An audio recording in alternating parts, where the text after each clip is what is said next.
Você que já está pelo Instagram nos acompanhando, estamos falando aqui da Filadélfia de Barreiras, né? Não posso mostrar os irmãos, está todo mundo ali ó, de máscara, a grande maioria esmagadora, né? Está de máscara, estamos com as cadeiras afastadas, temos álcool em gel na porta. E esse é o protocolo aqui da nossa igreja, como todas as igrejas pelo mundo estão fazendo para voltar às suas atividades. Mas eu quero dar as boas-vindas a você, que Deus abençoe, é um privilégio estar com a presença de vocês. E eu queria, querido, trazer uma palavra do coração de Deus para vocês. Essa palavra Deus me deu há um tempo atrás, eu cheguei a ministrá-la na célula de quinta-feira, mas essa pregação era para uma pregação de domingo.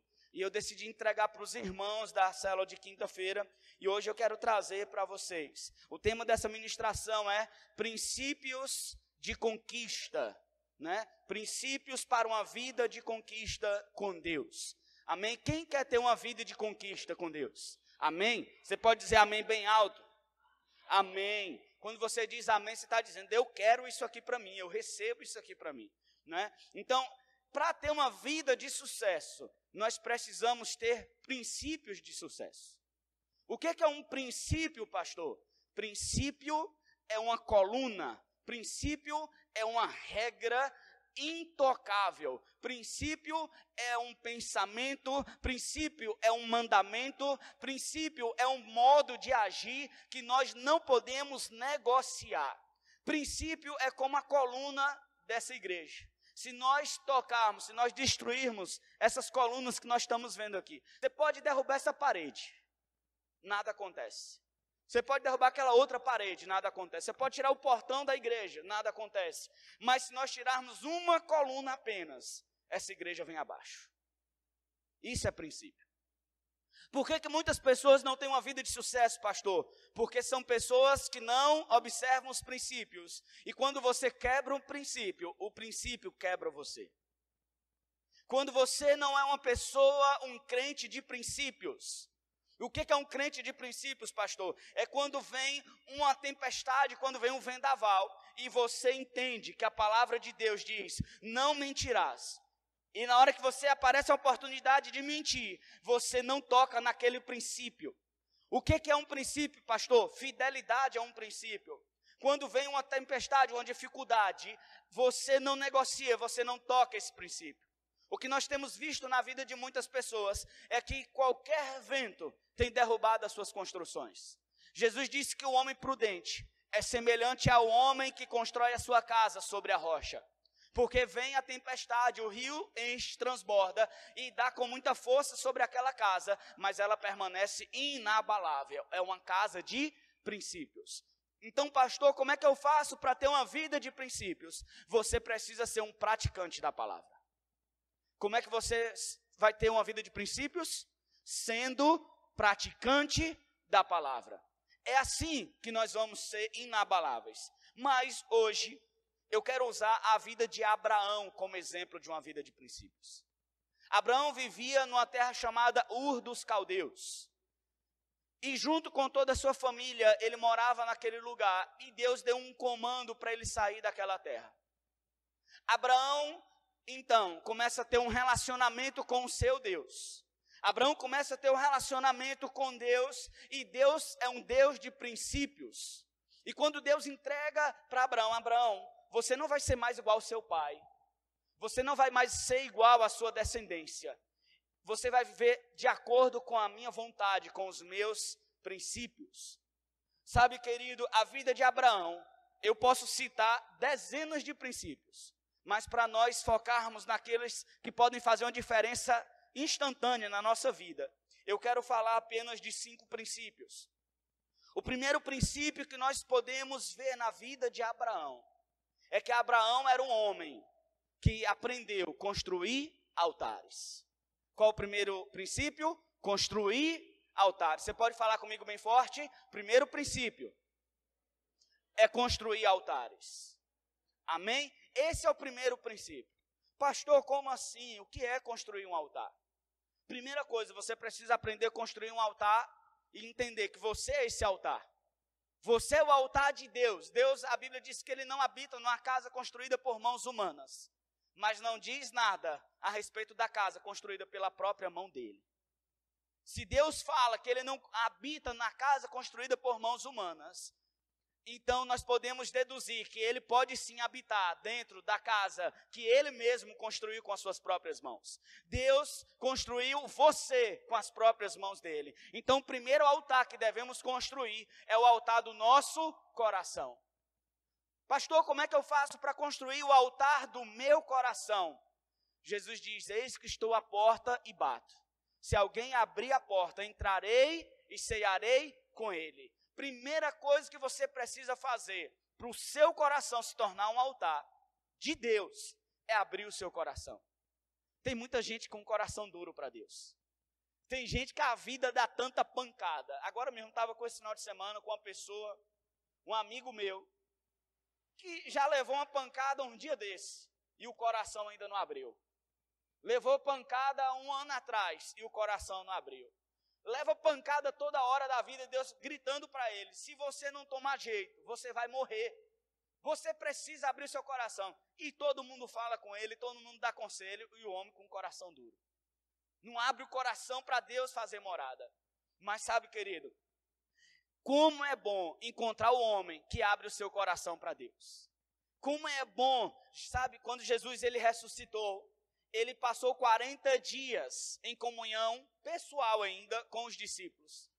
E 2 discípulos estavam descendo para o caminho de Emaús. E a Bíblia diz que Jesus se junta àqueles 2 discípulos. E no meio da caminhada, Jesus começa a conversar com aqueles 2 homens. E aqueles homens perguntaram, você não está sabendo do que tem acontecido nesses últimos tempos? E Jesus, o que tem acontecido? Aí eles começam a falar sobre Jesus para o próprio Jesus. E no meio do caminho, até antes deles chegarem para Emaús, aqueles discípulos entenderam que estavam falando com o próprio Jesus. E um falou para o outro, é por isso que o nosso coração queimava quando ele falava perto da gente. Quando você abre o coração para Deus, o seu coração não vira mais uma pedra de gelo. Existe um fogo de Deus dentro da sua alma, um fogo de Deus dentro do seu coração. Quando você abrir o seu coração para Deus, cada palavra que você ouvir de Deus vai arder dentro da sua alma, querido. Vai queimar o seu coração, vai tirar tudo que é ruim. Sabe como é uma pessoa dura de coração? Pode ouvir qualquer pregação do mundo, não sente nada. Não reage. A pessoa não se levanta, a pessoa não respeita a palavra de Deus. Por quê? Porque não abriu o coração para Deus. Mas eu espero que nessa noite, enquanto a palavra é ministrada, o seu coração queime de amor por Deus. Que o seu coração seja incendiado nessa noite. Onde você estiver, que seu coração, durante essa ministração, seja incendiado pelo fogo que sai do altar de Deus. O mesmo fogo que purificou a vida de Isaías. O mesmo fogo que queimava a sarça lá no deserto e ela não se consumia. O mesmo fogo que descia do céu para receber o sacrifício da oferta do povo de Israel. Que seu coração hoje seja sacrificado a Deus. Que ele seja o sacrifício nessa noite, querido. Sabe, porque onde tem sacrifício, o fogo desce. Onde tem sacrifício, o fogo desce. Será que você está disposto a colocar o seu coração hoje no altar de Deus? Será que você está... Eu sei, a Vânia está recebendo ali, mas olha, a Vânia toda hora está levantando a mão e recebendo. Está lá no cantinho dela, de olho nas crianças, mas está recebendo lá a palavra. Sabe, querido, hoje vocês não vieram receber. Hoje vocês vieram entregar. Hoje vocês não vieram assistir um culto. Hoje vocês vieram dar o culto a Deus. Então não é lugar da gente, sabe, se distrair com o carro que passa. Não é lugar da gente deixar o sono atormentar e atrapalhar a nossa vida hoje. Sabe por quê? Porque você está fazendo uma coisa. Não sou eu que estou fazendo. Você que está fazendo. Você está dando o culto ao Deus que você serve. É você que tem que entregar o seu coração, somos nós. Porque, querido, existe um altar aqui nessa noite construído. E o altar recebe sacrifício. E depois que o altar recebe o sacrifício, o fogo vem lá do céu receber o sacrifício. Então, a primeira coisa que Abraão fazia, lá em Gênesis 12, versículos 7 a 8. Abraão nunca tinha construído um altar na vida dele. Mas quando Abraão conheceu o nosso Deus, ele entendeu que o nosso Deus era um Deus de sacrifício, um Deus de aliança. E a Bíblia diz, E apareceu o Senhor a Abraão e disse: a tua descendência darei esta terra. E edificou ali um altar ao Senhor que lhe aparecera. Pare aqui. Entenda, eu expliquei isso lá na célula. Primeira coisa, se você ainda não entregou seu coração para Deus. Primeiro aqui, Deus é que comunica com Abraão. Deus é que vem falar com Abraão. Abraão não conhecia Deus, e é assim com cada um de nós. A Bíblia diz que não fomos nós que o escolhemos, foi Ele que nos amou primeiro, Ele que nos escolheu, querido. As pessoas pensam: pastor, eu acho que eu tenho que aceitar Jesus. Querido, entenda, Jesus já nos aceitou, e essa era a coisa mais importante do mundo. Mas aqui Abraão, ele está na dele, e Deus chega falando com ele. E Deus fala: Abraão, o Senhor apareceu a Abraão, a tua descendência darei esta terra.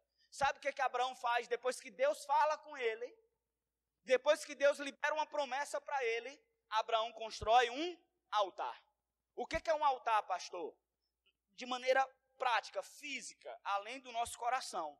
Um altar é um lugar específico, consagrado, para se comunicar com Deus. Pastor, o que é um altar? Altar é um portal entre a terra e o céu. Isso é um altar. O que é um altar, pastor? É um portal, é um lugar. Esse lugar era normal. Esse lugar era a rua do hospital número 1440, até 2 anos atrás, 1 ano e meio atrás. Depois que nós entramos aqui, esse lugar não é mais Rua do Hospital 1440. Isso aqui é um portal de Deus em Barreiras, ligando a terra e o céu nessa cidade.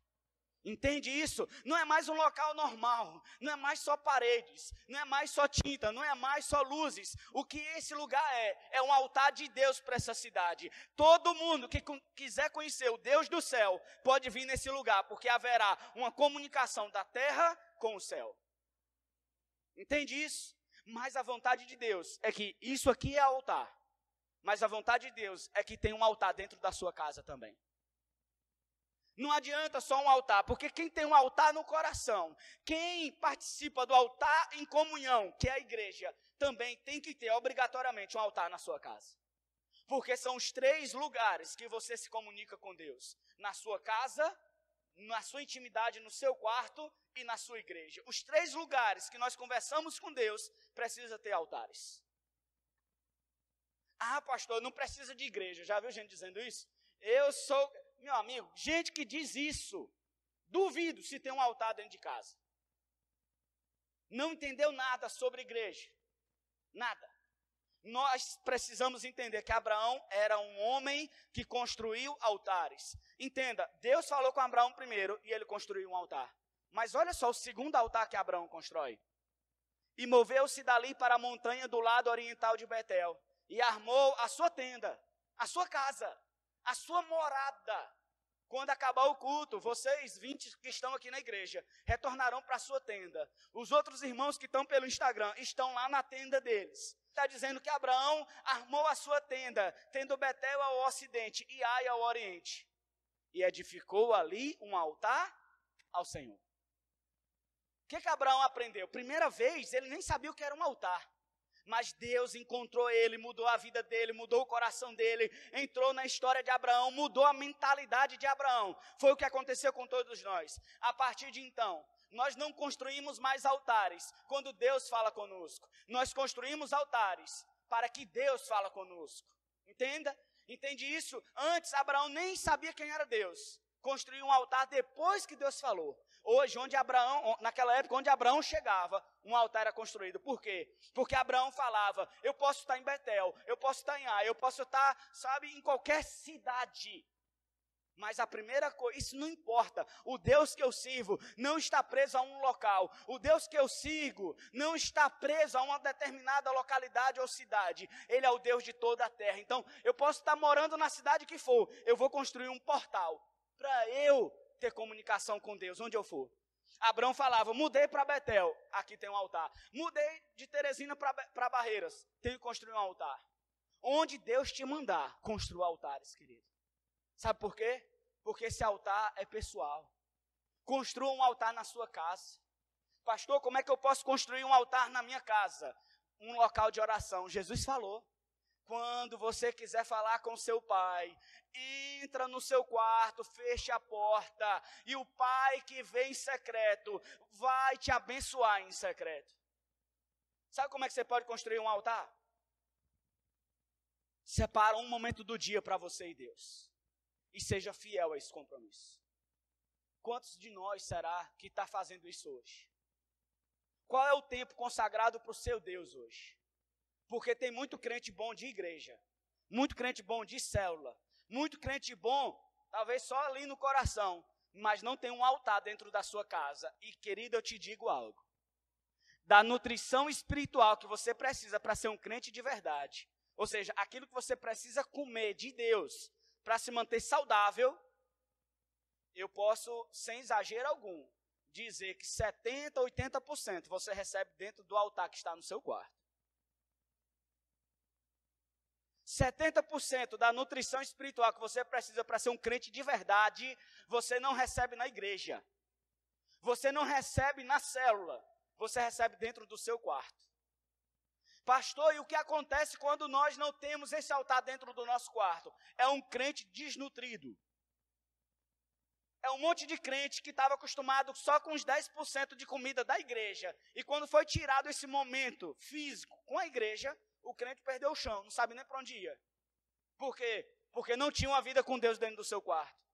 Mas sabe o que essa pandemia não fez? Não mudou a vida de quem era um crente muito, muito forte, não. Porque eu digo, querido, minha vida não mudou em nada depois dessa pandemia. Minha vida com Deus fez só melhorar. Eu tive foi mais tempo para estar em casa. Entende isso? Se você tem uma vida com Deus no seu quarto, você vai se fortalecer a cada dia.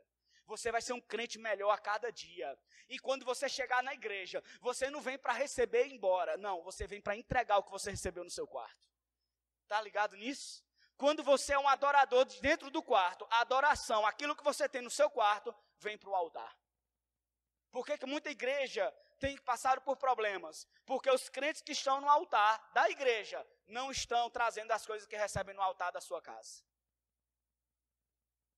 Você precisa trazer o que você tem recebido. Sabe onde foi que eu recebi essa palavra?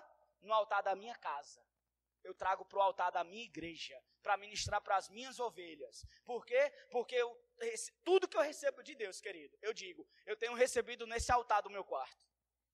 Eu quero desafiar você a partir de hoje, onde você estiver no Instagram.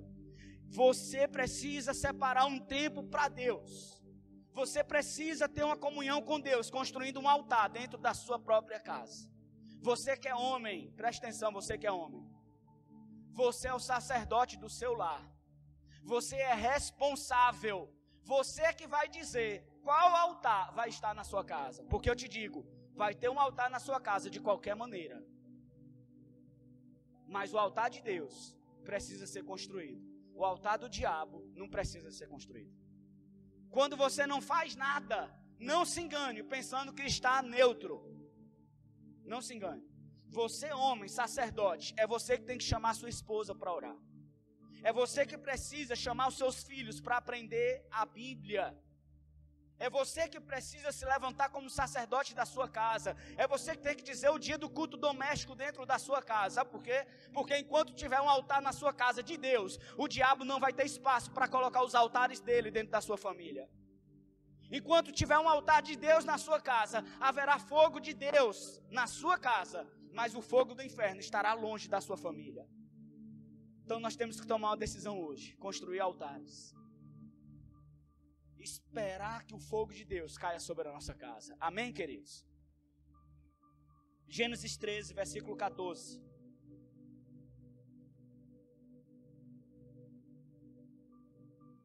Primeiro versículo é construir, o primeiro princípio, construir altares. Essa música está aqui, Gabriel? É daqui mesmo, né? Segundo princípio, use o poder da visão. Qual é o segundo princípio? Use o poder da visão. Eu vou ensinar você a usar esse poder agora. Queria que nesse momento você fechasse seus olhos. Para quê, pastor? Só para fazer esse exercício. Feche seus olhos, onde você estiver. Feche seus olhos. O que você acabou de perder foi o poder da vista. A vista é aquilo que os seus olhos te entregam. Mas eu queria que você, com os olhos fechados, começasse a imaginar o altar de Deus construído na sua casa. Queria que nesse momento você visualizasse você, sua esposa ou seu marido, seus filhos, ao redor de uma mesa, cada um com a Bíblia na mão, tocando um louvor, e vocês fazendo um culto para Deus dentro da sua casa. Consegue visualizar isso mesmo com os olhos fechados? Visualiza isso, visualiza. Sua vista não está vendo isso, não pode te entregar. Mas a sua visão agora está recebendo a imagem da tua família, junto com você, no altar de Deus dentro da sua casa. Amém? Pode abrir seus olhos. Quantos recebem essa visão de Deus que nós acabamos de ter? Amém, queridos? Eu recebo isso. Vocês conseguiram visualizar a sua família lá na sua mesa? Isso é o poder da visão, não é da vista. Qual o problema? Muitas pessoas não sabem distinguir o que é a vista e o que é a visão. Gênesis 13, versículo 14 a 15 diz: E disse o Senhor a Abrão, depois que Ló se apartou dele. Ló significa véu. Então nós estamos falando de visão aqui. Ló significa véu, aquele que vê até a montanha. Entende isso? Abraão significa aquele que vê até a montanha. Abraão significa aquele que vê além da montanha. Com Ló, Abrão era Abrão. Enquanto Ló, o véu, estava com ele, o nome dele era Abrão, o que via de forma limitada. Mas quando Ló, o véu, saiu de perto de Abrão, o nome dele foi transformado para Abraão, aquele que vê além das montanhas, aquele que tem uma visão ampliada. Quando Ló se apartou dele, levanta agora, olha o que Deus diz para ele: agora levanta os teus olhos. Está observando, gente, nada na Bíblia está por acaso, nada foi escrito por engano. Se aqui está dizendo, depois de Ló ter se apartado dele, Deus fala, agora, depois que Ló se apartou de você, levanta os teus olhos desde o lugar onde você está para o lado do norte, do sul, do oriente e do ocidente. 15. Porque toda essa terra que vê, você pode repetir isso depois de mim bem forte? Porque toda essa terra que vês, te hei de dar a ti e a tua descendência para sempre. Diga comigo bem forte: você nunca vai conquistar o que sua visão não alcança. Você nunca vai conquistar o que sua visão não alcança primeiro. Você nunca vai ter aquilo que sua visão não toma posse primeiro. Sabe por que eu estou dizendo isso, querido? Porque esse é o segundo princípio. Deus queria ensinar para Abraão, não anda mais por vista. Não fica olhando para o problema. Não fica olhando para aquilo que os teus olhos estão te mostrando. Sabe o que o teu olho está te mostrando hoje? Teu olho talvez está te mostrando lá dentro da sua casa o marido que não quer nada com Deus. Sabe o que teu olho pode te mostrar? A esposa que não quer nada com Deus. Sabe o que seus olhos hoje podem te mostrar? Que teus filhos estão no vício. Sabe o que seus olhos podem mostrar? Que você está dentro de uma crise financeira terrível. Sabe o que seus olhos podem te mostrar? Que o cartão de crédito não tem jeito. Sabe o que os olhos podem estar mostrando? Que as contas estão se acumulando dentro da sua casa. Isso é o que os olhos podem mostrar. Mas sabe o que Deus quer que você hoje faça? Faça igual a Abraão. Não viva pela sua vista, viva pela fé. Viva, querido, pela que a visão de Deus tem para você. Começa a visualizar o cartão de crédito pago.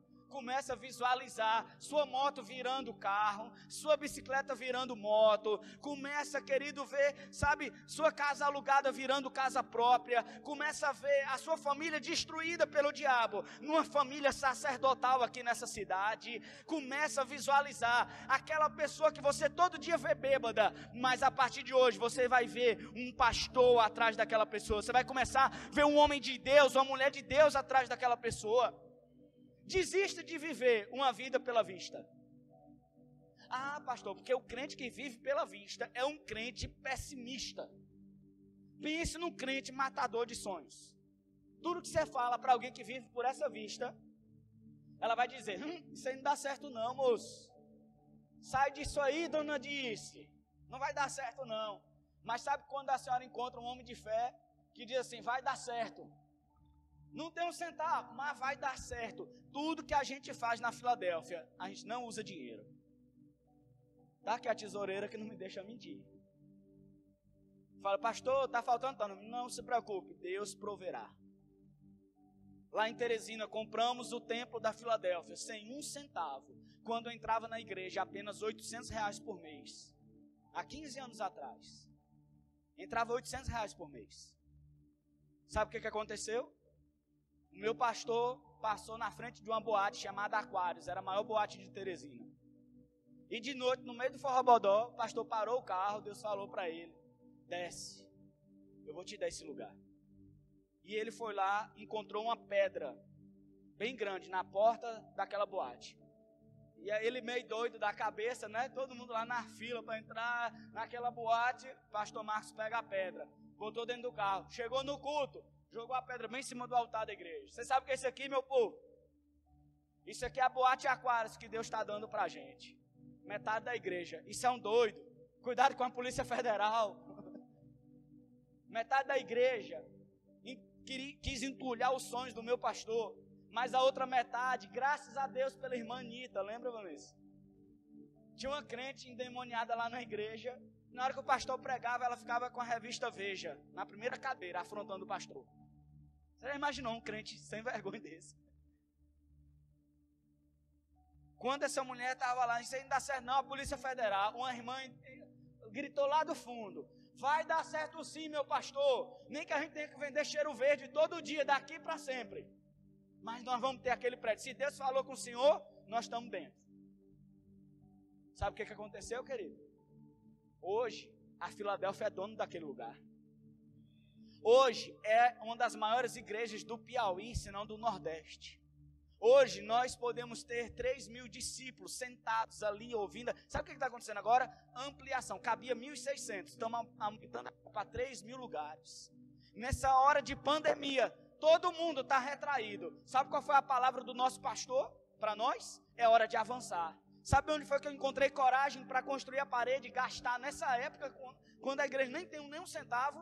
Meu pastor falou, pode ir que vai dar certo.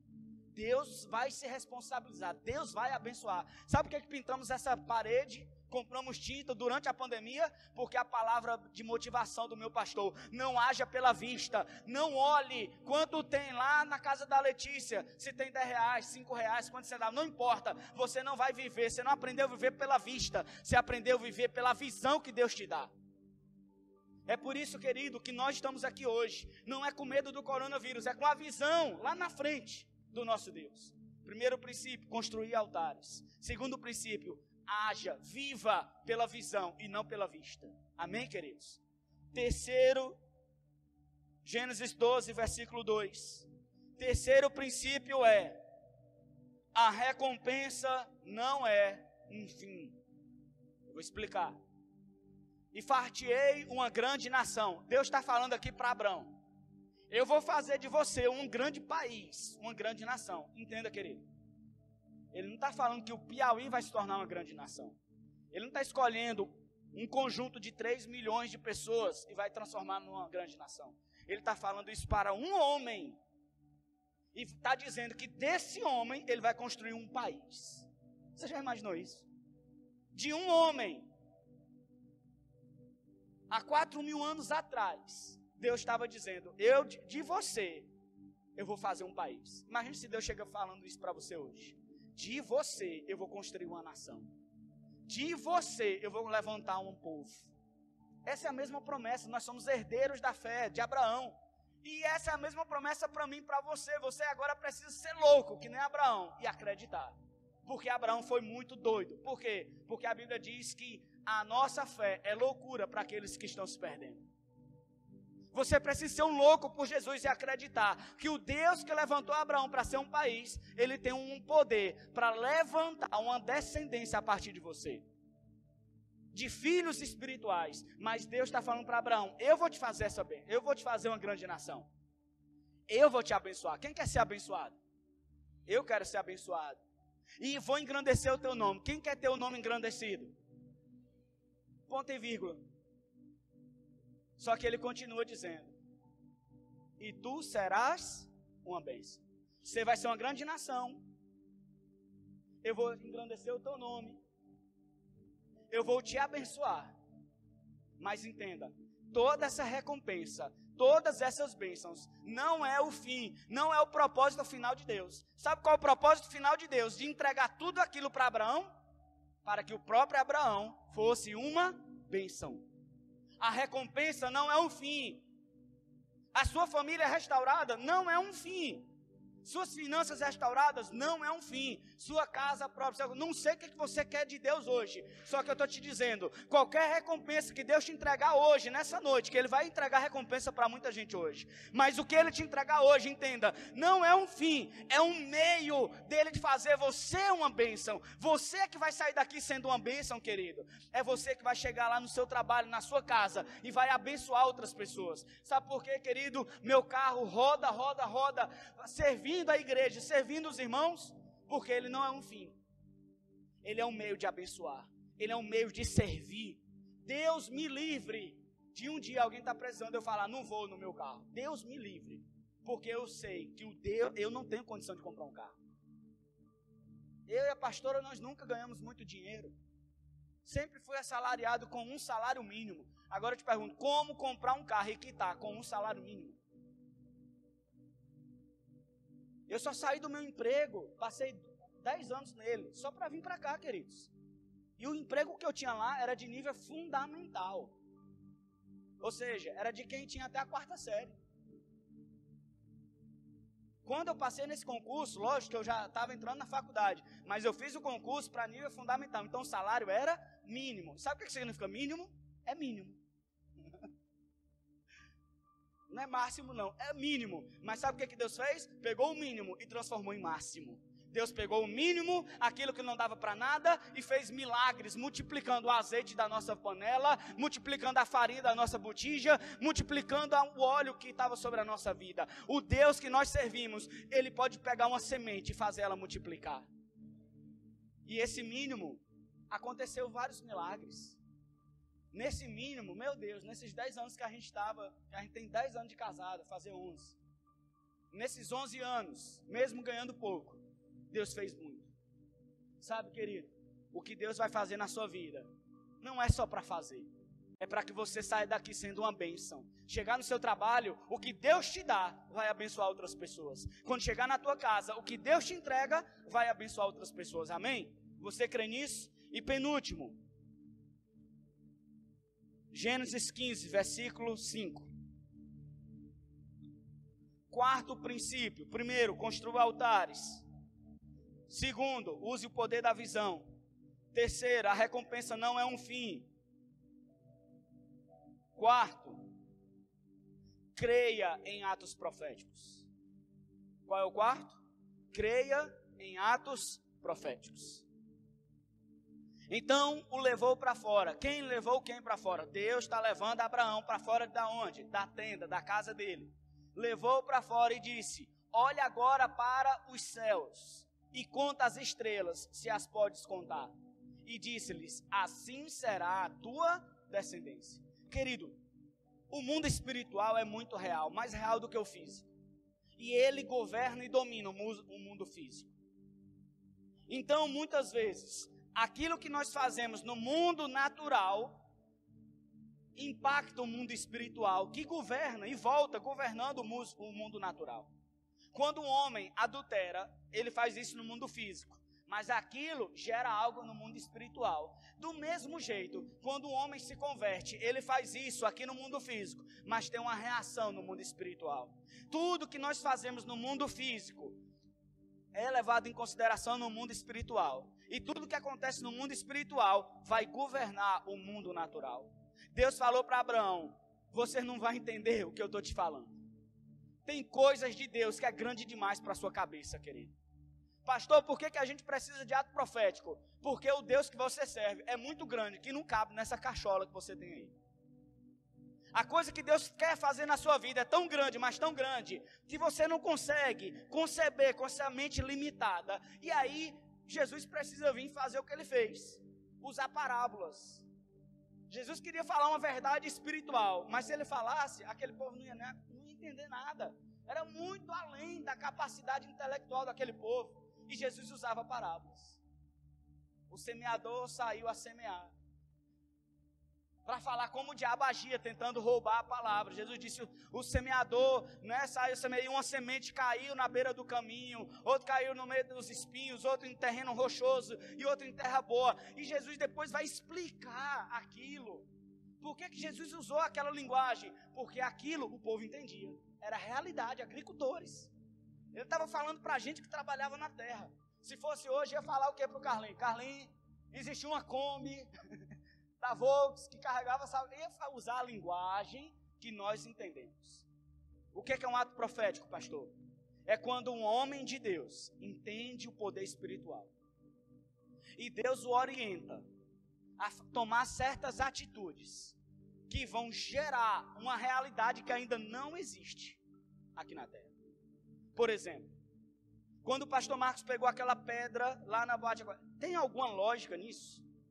Se você for analisar isso com um psiquiatra, ele só vai tirar o pastor Marcos de doido. É ou não é?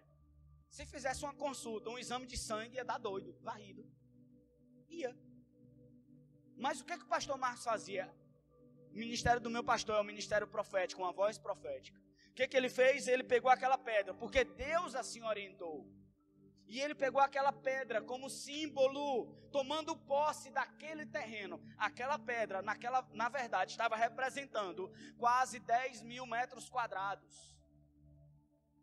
Uma pedra representou 10 mil metros quadrados. Como ele não tinha como, pegar, porque o pastor Marcos entendeu a visão, mas a igreja não ia entender. Então o pastor levou algo para os olhos da igreja ver e gerar fé. O que é um ato profético? Por que Deus fez isso? Abraão, você não está entendendo o que eu vou fazer contigo. Eu vou te transformar numa grande nação. Abraão pensava e não entendia. E Deus falou, Abraão era astrólogo. Ele entendia sobre estrelas. Sabia muito sobre isso.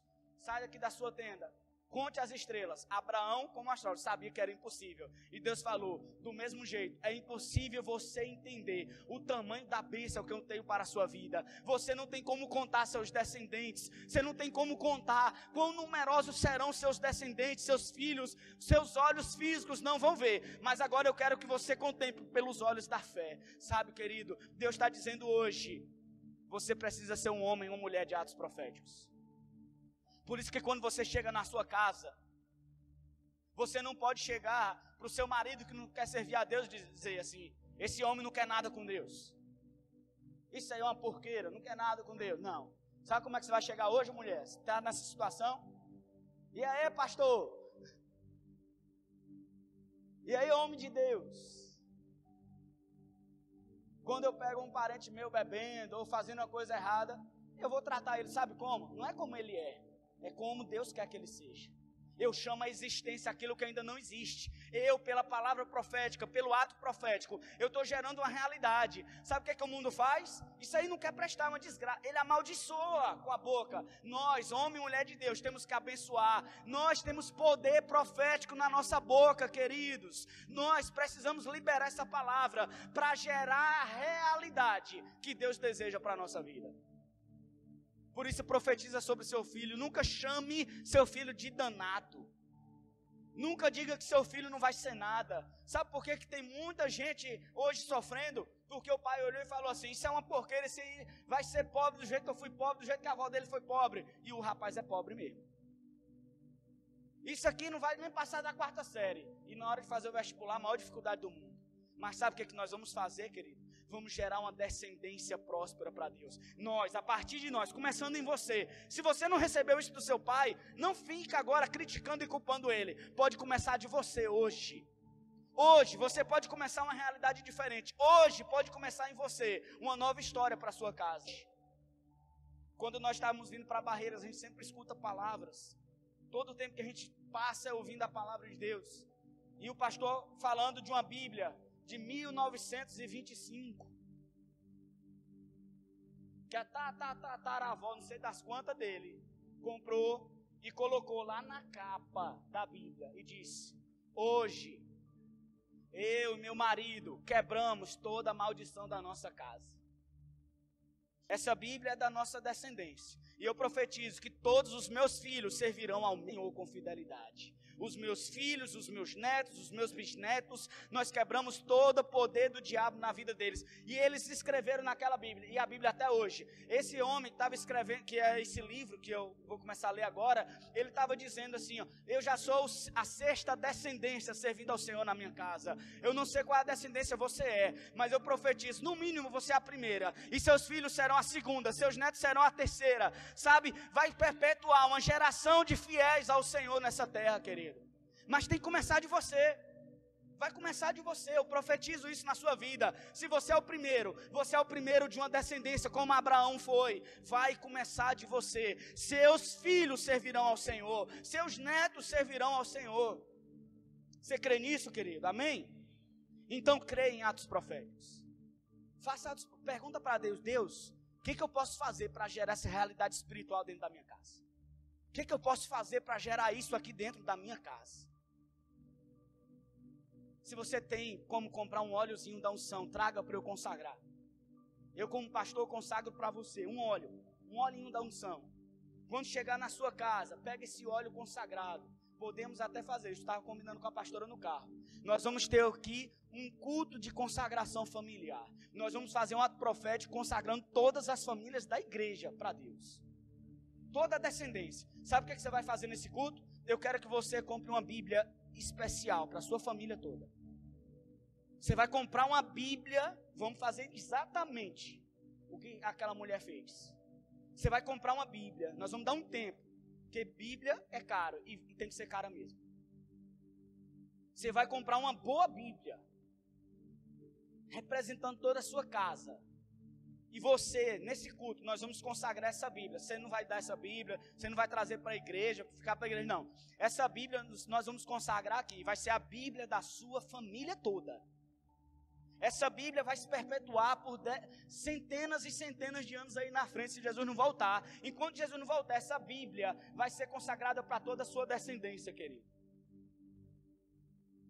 Essa Bíblia vai ser consagrada para a sua família toda. E nós vamos declarar a mesma declaração. Eu declaro que essa Bíblia vai passar para os meus filhos, para os meus netos, para os meus bisnetos. E todos eles servirão ao Senhor depois de mim. E vamos consagrar você com olhos. Sabe o que você faz? Chegar na sua casa, quando você tiver com óleo da unção, podemos até fazer isso hoje, depois do culto. Eu posso ungir sua mão hoje, onde você chegar na sua casa. Você vai tocar em cada familiar seu que estiver dentro da sua casa. Você não precisa dizer nada, só vai tocar nele e abençoá-lo. Ele não vai entender coisa nenhuma, mas você vai estar entendendo. Eu declaro, porque onde o óleo toca, é para consagrar o Senhor. Esse óleo não é uma brincadeira, é algo muito sério. Onde o óleo toca é quando ele consagra alguma coisa ou alguém para Deus. Quando você tocar com esse óleo na sua família, no seu parente, no seu filho, no seu irmão, no seu pai, no seu marido, não importa quem seja, nós vamos estar profetizando a consagração de Deus na vida dele. Por último, e encerro com isso, Gênesis 16, versículo 4. Gênesis 16, versículo 4. Sabe, querido? Primeiro princípio foi construir altares. Segundo princípio, você precisa usar o poder da visão. Terceiro, a recompensa não é um fim, ela é um meio. Quarto, acredite, creia em atos proféticos. Se você fizer tudo isso, sabe o que vai acontecer? O que o tema dessa ministração diz? Você vai ter princípios para uma vida de conquista com Deus. Sua vida a partir de hoje, colocando esses 4 princípios em ação, vai ser uma vida de conquista junto com Deus. Você vai ser abençoado, querido. Você vai ser abençoador. Mas eu preciso que você saia entendendo esse último princípio.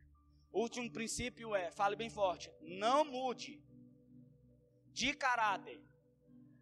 Fala mais forte, não mude de caráter quando mudar de situação.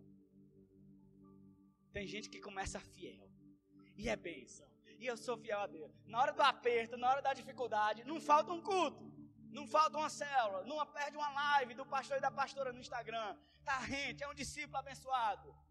Mas na hora que tem gente que é o contrário. Tem uns que vêm pela dor, e outros vai pelo amor. Tem gente que vai se embora quando tudo começa a dar certo. Tem gente que muda de caráter quando melhora a situação da vida dele. Tem gente que chega na igreja todo humilde. E aí, por servir a Deus, as coisas vão se encaixando, vão se consertando. Eu já vi isso demais. Na hora que melhorou um pouquinho, meu Deus do céu, o rapaz chegou só com a havaiana furada e um prego segurando a correr lá embaixo. Esse rapaz trocou a havaiana por uma Raider, sei lá, por uma coisa boa. Não é Raider não, Raider.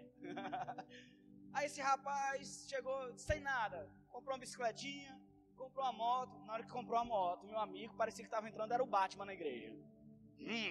Descia, sabe? Desfilando. Tem gente que é desse jeito, não pode conseguir nada, que se ilude com pouca coisa. Aqui está falando de uma mulher que não era ninguém. O nome dela era Agar. Ela era uma escrava egípcia de Sarai, mulher de Abrão. Mas a cultura da época permitia que a esposa do homem autorizasse uma escrava de confiança para gerar um filho. Esse filho não seria de Agar. Esse filho teria o sobrenome de Abraão e de Sara. Já viu mãe de leite? Não tem muito isso, mãe de leite? Aqui era só mãe, disfarçada. Não seria dela, ela seria usada só para gerar. Não seria dela o filho. Mas sabe o que aconteceu? Uma escrava, sem nome, ninguém. Ela recebeu a honra de dar o primeiro filho a esse homem da pregação de hoje, Abraão. Aquela que talvez tenha conseguido o privilégio de gerar o filho de Abraão, por causa da sua grande humildade, pelo seu destaque em servir, pela sua fidelidade à sua senhora, porque para receber aquele privilégio tinha que ser alguém fiel, alguém de caráter, alguém de extrema confiança da sua senhora da época. Então, para Agar ter conseguido aquela situação, aquele privilégio, não era qualquer serva, não era uma escrava qualquer, era uma pessoa de credibilidade, era uma pessoa que demonstrava um caráter, uma linha moral muito correta. Mas sabe o que aconteceu? Agar dá a luz a Ismael. E quando Ismael nasce, quando a situação porque a vida melhora, não é mais uma escrava qualquer. A vida melhora, não é mais a mesma tenda, não é mais a mesma comida também, não é mais a mesma roupa, o tratamento ficava diferente. Tudo mudava, a situação da mulher mudou. Aí ela tinha dado a luz a um filho. Estava uma dúvida, será que é esse menino que vai herdar tudo de Abraão? Será que é esse meu filho? Aquilo dali começou a subir a cabeça de Agar. O sucesso, a mudança de situação, a melhoria de vida, mudou tanto a cabeça de Agar, que ela começou a mudar de atitude. A Bíblia diz assim, e ela concebeu. E vendo que ela concebeu, ou seja, tinha dado a luz, foi sua senhora desprezada aos seus olhos. Olha a atitude de Agar com Sarai, que era a mulher responsável por ter abençoado ela. Isso hoje é o dia do pastor. Isso acontece, infelizmente, muito em nossas vidas. Muito. Já vi nesses 20 anos de crente, 15 anos lá com o pastor Marcos, vi demais gente que chegou na igreja destruído, passou pela mão do meu pastor, foi totalmente restaurado, foi totalmente abençoado, chegou com a mentalidade de escravo, com a mentalidade medíocre, pela visão e pelo ministério, pelo discipulado do pastor Marcos. Essa pessoa foi totalmente transformada. Sabe o que aconteceu? A melhoria na situação dela mudou também o caráter. Na primeira oportunidade, ela traiu o meu pastor. Na primeira oportunidade, foi infiel. Nunca faça isso, querido. Não rejeite aquelas pessoas que te ajudaram quando você mais precisava. Seja grato todos os dias da sua vida. Seja grato. Sabe por quê? O mundo dá voltas. Mais cedo ou mais tarde, a porta que você bateu pode ser a porta que você queira entrar de novo. Vi esse filme acontecendo, não foi só uma vez. Vi demais, os próprios pastores que foram levantados pelo pastor Marcos, traiu, falou mal. Anos depois, estava na porta pedindo ajuda, pelo amor de Deus. Sabe por quê? Porque ele traiu, pensando que o outro lá ia ajudar, o outro ia fazer, o outro fazer. O outro rejeitou. Ninguém mais quis aceitar. Por quê? Ninguém aceita uma cobra perto de você. Você não dorme com cobra. Você não aceita um infiel para ter uma aliança contigo. Mas sabe o que meu pastor me ensinou a fazer? Toda vez que alguém precisar de ajuda, ainda que já tenha te traído, receba de novo. Quando era rejeitado por todo mundo na cidade, o pastor Marcos abria a porta, o apóstolo Soares abria a porta e aceitava aquele pastor e restaurava ele de novo. E sabe o que eu vi algumas vezes acontecendo? O cabeçudo traía de novo. Porque fidelidade não é questão de situação, é questão de caráter.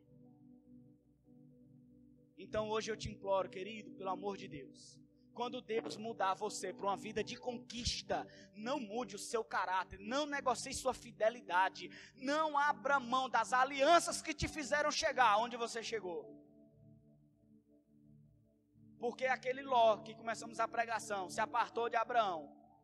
Ló não tinha nada, e é uma pregação para um domingo próximo, a síndrome de Ló. Não tinha nada.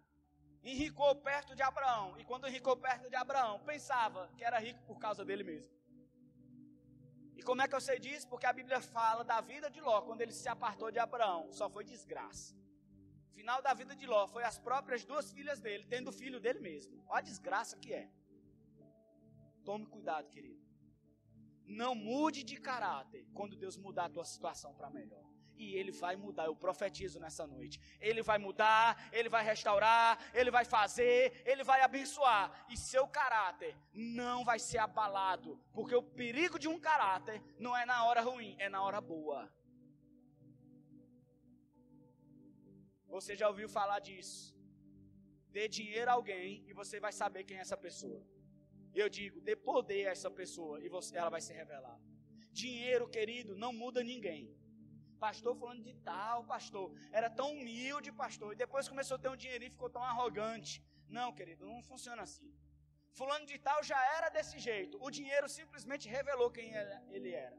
Se você é bom, se Deus te abençoar, você vai fazer bom uso desse dinheiro e vai abençoar outras pessoas. Agora, se existe uma raiz lá dentro de você, infiel, e você conseguir algum dinheiro, você só vai ser mais... O dinheiro amplifica, ele aumenta.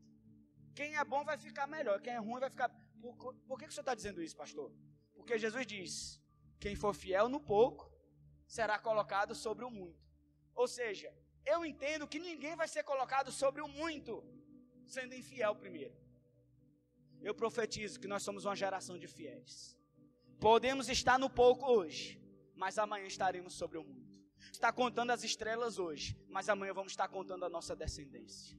Em nome de Jesus, amém, querido? Você pode ficar de pé. Eu quero abençoar você que está aí no Instagram, quero orar por você também. E neste instante vamos encerrar. Queria que você levantasse suas mãos assim, ó, como se fosse receber. Pode deixar desse jeito, pode deixar lá. Quero orar pelos irmãos que estão em casa. Quero abençoar você que nos acompanhou até agora. Já está encerrando aí a live. Faltam 8 minutos. E, queridos, eu quero que Deus te abençoe nessa noite, que essa palavra possa ter queimado o seu coração como queimou o meu nesse altar. Eu profetizo, e agora eu quero que você levante suas mãos como se fosse receber. Eu profetizo nessa noite, que você recebe esses princípios na sua vida. Eu profetizo altares sendo levantados através da sua vida. Eu declaro agora que existe um altar sendo erigido, sendo levantado, edificado no seu coração. Não tem como ter o altar de Deus com 2 deuses dentro do seu coração. Não tem como amar Mamon, o dinheiro, e amar o Senhor Deus Todo-Poderoso. Deus está dizendo para você hoje, rejeita tudo que está no seu coração. Tudo que estiver ocupando o altar de Deus no seu coração, coloque em segundo lugar, coloque em terceiro lugar, coloque Deus agora em primeiro lugar do altar do seu coração. Coloque o trono de Deus mais alto do que o altar que está, Deus, sabe, querido, construído para sua esposa, construída para os seus filhos, construído para o dinheiro. Coloque Deus acima de tudo na sua vida. Ame o Senhor, seu Deus, de todo o seu coração, como Jesus falou. construa altares. Deus hoje fala para você: eu estou ampliando a sua visão nessa noite, eu estou abrindo os olhos espirituais, eu estou abrindo os olhos do seu coração. Você vai conseguir enxergar lá longe, você vai conseguir ver pessoas restauradas enquanto elas estão destruídas. Deus hoje está te dando o poder da visão, querido, em nome de Jesus. Entenda nessa noite que você vai receber recompensas de Deus para abençoar outras pessoas. Decida agora: Senhor, eu decido ser bênção para outras pessoas. Declare isso: Senhor, eu decido ser uma pessoa abençoadora, eu decido ser um crente abençoador, um homem abençoador. Deus, usa tudo que o Senhor me entregar, usa todas as bênçãos que o Senhor me der, para eu ser uma bênção para outras pessoas. Declare nessa noite: Senhor, eu creio em atos proféticos, Senhor, eu creio no poder da palavra profética na minha vida. Eu quero gerar uma realidade diferente através do poder da tua palavra. Eu quero gerar uma família nova, eu quero gerar filhos restaurados, eu quero gerar finanças abençoadas através da palavra profética. E para encerrar, eu queria que você declarasse para Deus: Pai, preserva o meu coração.